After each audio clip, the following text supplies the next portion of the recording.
पश्चिम बंगाल में बड़ी टूट हुई। पार्टी दो गुटों में बढ़ गई, जिसके बाद असली और नकली टीएमसी की बहस शुरू हो गई। अब फैसला चुनाव आयोग को करना है, ममता बनर्जी का गुट असली है या ऋतुव्रत बनर्जी का।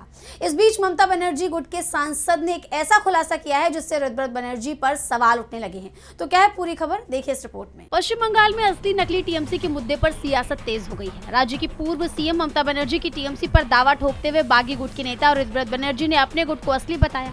ऐसे में ये फैसला अब चुनाव आयोग को करना है कि कौन सा गुट असली है और कौन सा नकली। लेकिन चुनाव आयोग के पास अब बिल्कुल समय नहीं है।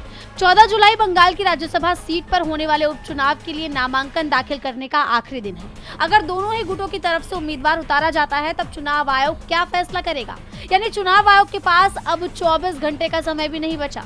एक तरफ चुनाव आयोग के फैसले पर सबकी नजरें टिकी हुई है, वहीं दूसरी तरफ ममता बनर्जी की टीएमसी से सांसद कीर्ति आजाद ने बड़ा बयान दिया है। उन्होंने दावा किया है कि बागी गुट ने चुनाव आयोग को ये साबित करने के लिए कोई डॉक्यूमेंट्स दिए ही नहीं कि वो असली गुट है। उन्होंने बताया कि इलेक्शन कमीशन ने नकली गुट और हमारे असली गुट दोनों को डॉक्यूमेंट्स जमा करने के लिए 6 जुलाई की डेडलाइन दी थी। नकली गुट आखिरी मिनट तक कुछ भी जमा नहीं कर पाया। ये सबको बिल्कुल साफ है कि कौन असली और कौन नकली है।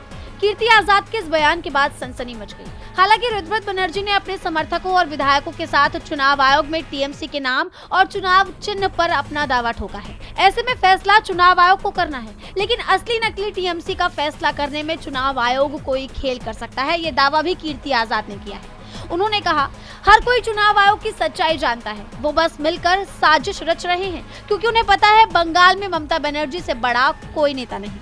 ऐसे में देखना दिलचस्प होगा कि चुनाव आयोग की तरफ से असली नकली टीएमसी पर क्या फैसला आता है। लेकिन चुनाव आयोग की तरफ से फैसला सुनाने में हो रही देरी पर अब सवाल उठने लगे हैं। डीबी लाइव की रिपोर्ट।